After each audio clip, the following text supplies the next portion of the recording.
حلف اٹھا لیں گے نئے چیف جسٹس آف پاکستان کا۔ لیکن جو پیپلز پارٹی کا معاملہ ہے،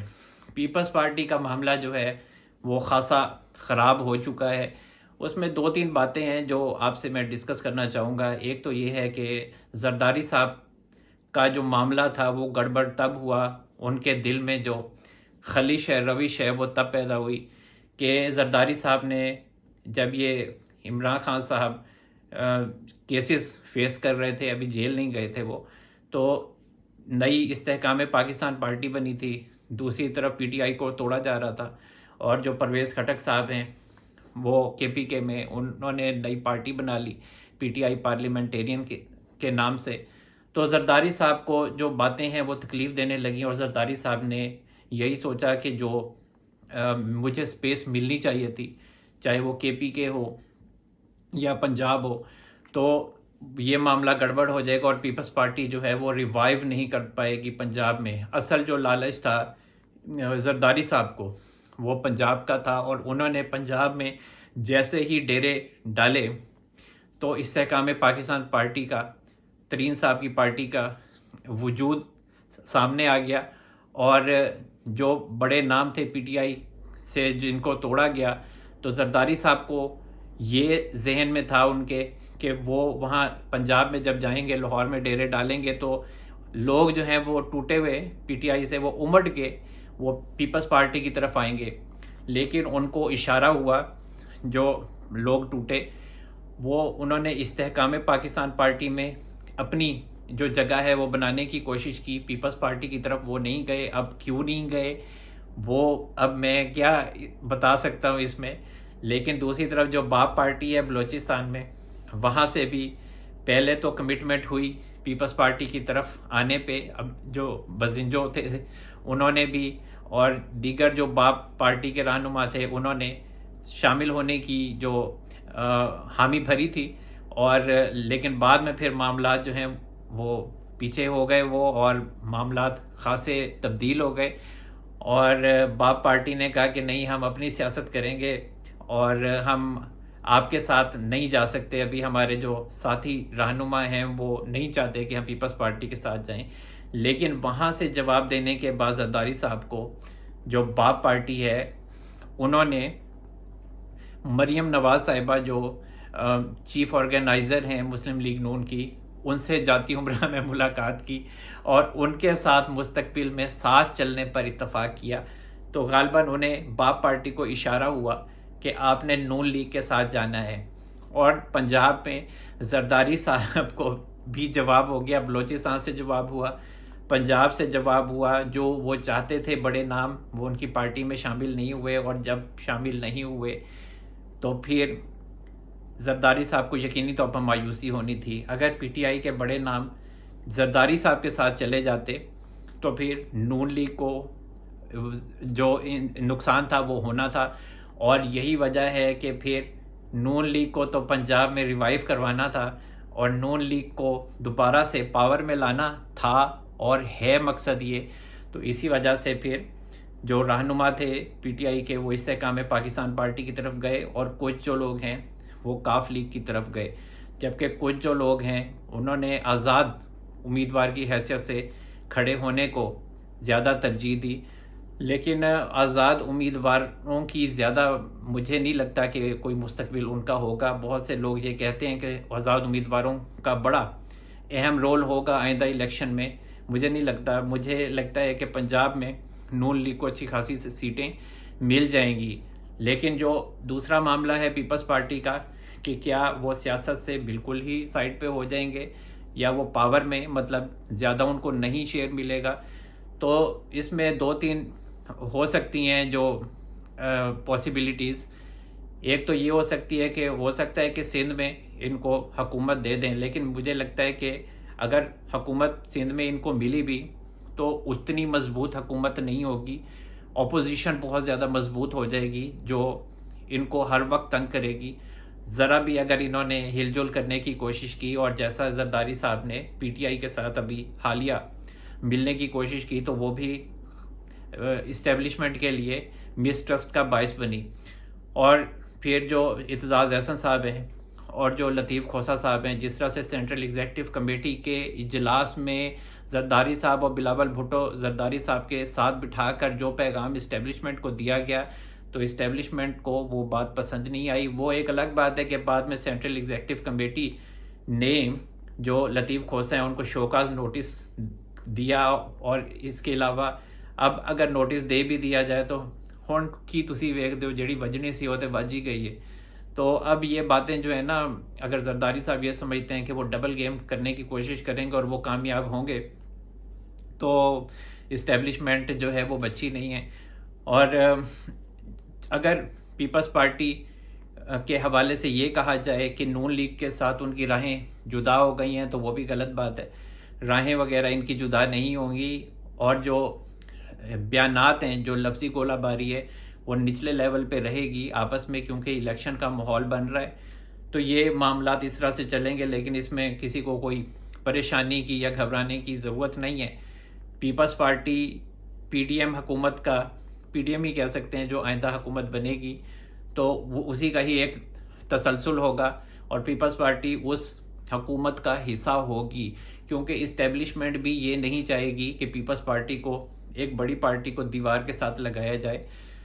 تو کچھ نہ کچھ ان کو مل جائے گا، لیکن کہنے کا مطلب یہ ہے کہ جو نون لیگ کے اہم رہنما ہیں، نواز شریف صاحب، شہباز شریف صاحب، مریم نواز صاحبہ، اسحاق ڈار صاحب، اس لیول کے جو لوگ ہیں،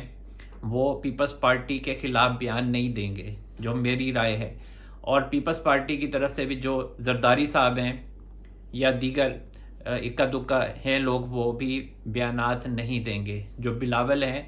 وہ تھوڑے بہت بیانات دے دیں گے، لیکن اس طرح سے نام لے لے کے وہ بیانات نہیں دیں گے۔ ابھی بھی انہوں نے جو دیے وہ شکوہ وغیرہ ہی انہوں نے کیا ہے، اتنے کوئی سخت الفاظ انہوں نے استعمال نہیں کیے، کیونکہ انہوں نے آگے چل کے اکٹھے ہی بیٹھنا ہے،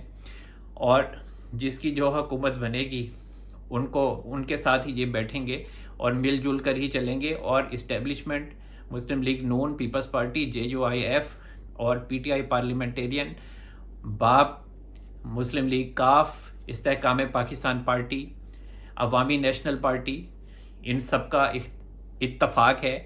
کہ انہوں نے آپس میں مل بیٹھ کر ہی حکومت بنانی ہے، کیونکہ ابھی جو فائنینشیل کرائسس ہے وہ خاصا گمبھیر ہے، اور اسٹیبلشمنٹ جو ہے وہ ان پارٹیز کی یا اسٹیبلشمنٹ کی کسی سیاسی پارٹی سے سوائے پی ٹی آئی کے زیادہ لڑائی افورڈ نہیں کر سکتی۔ تو یہی وجہ ہے کہ آئندہ معاملات سیٹل ہو جائیں گے۔ باقی الیکشن سے پہلے اس طرح کے دھوم دھڑکا ہوتا رہے گا، اور یہ جو ٹویٹر پہ جو جس طرح کے ایکس ہے جو اب اس پہ جو بیانات چل رہے ہیں،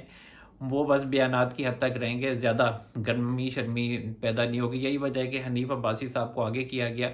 اور جو خواجہ سعد رفیق صاحب ہیں انہوں نے بھی بیان دیا، لیکن کوئی سخت بیان نہیں دیا، اور جو شرجیل انعام احمد صاحب کا جو جواب آیا وہ بھی ہلکا پھلکا ہی تھا، ایسا کچھ نہیں تھا، اس وجہ سے زیادہ گڑبڑی پیدا نہیں ہوگی۔ اور دوسری طرف جو راجہ ریاض صاحب ہیں، جو پہلے پیپلز پارٹی کا ایک زمانے میں حصہ تھے، جب پیپلز پارٹی کی 2008 سے 2013 تک حکومت تھی، تو وہ شامل تھے پیپلز پارٹی میں۔ اس کے بعد پھر وہ پیپلز پارٹی کو چھوڑ کے پی ٹی آئی میں شامل ہو گئے تھے، اور پھر اس کے بعد وہاں سے وہ ایم این اے بنے، اور اب راجہ ریاض صاحب نے لندن میں میاں نواز شریف صاحب سے ملاقات کی ہے۔ ہواؤں کا رخ بدل جائے تو پھر ہر کوئی اسی پارٹی کی طرف جاتا ہے جس پارٹی کی حکومت بننی ہو، اور پاکستان میں پہلے ہی پتہ ہوتا ہے کہ کس پارٹی کی حکومت بننی ہے۔ تو راجہ ریاض صاحب نے میاں نواز شریف صاحب سے ملاقات کر کے باضابطہ طور پر نون لیگ میں شمولیت کا اعلان کر دیا۔ ان کا کہنا ہے کہ نون لیگ ہی ہے جو پاکستان کو آگے ترقی کی راہ کی طرف لے کر جائے گی، سیاسی بیان۔ تو میرا یہ خیال ہے کہ آئندہ راجہ ریاض صاحب فیصل آباد سے جب الیکشن لڑیں گے تو کامیاب بھی ہو جائیں گے، خدمات بھی تو ہیں نا ان کی۔ تو دوسری طرف میاں نواز شریف صاحب سے جو ان کی لیگل ٹیم ہے، اور اعظم نذیر تارڑ صاحب ہیں، عطا اللہ تارڑ صاحب ہیں، ان لوگوں کی ملاقات ہوئی ہے، اور شہباز شریف صاحب، اسحاق ڈار صاحب اس ملاقات میں شریک تھے، اور بندیال صاحب چونکہ چلے گئے ہیں، جیسا کہ میں نے آپ کو بتایا تھا، بندیال صاحب